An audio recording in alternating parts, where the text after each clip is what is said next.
Hello, traders. FX Pip Collector here. Today is Monday, March 31st, and this is my recap of gold. If you haven't done so already, definitely do check out my free Discord channel, which is linked down here at the end of the video in the corner.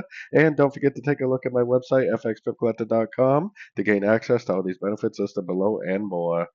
So overall, a very sideways day on gold. For me personally, anything I see to the downside, I would definitely be looking at as nothing more than a crutch into the uptrend. Because on the higher time frames, we're not even close to a Fibonacci level, and the next Fibonacci level for me is this 150 area, which is actually not even the main level I'd be looking for. I'd be looking for the 161.8 for the potential end of this weekly time frame, wave three.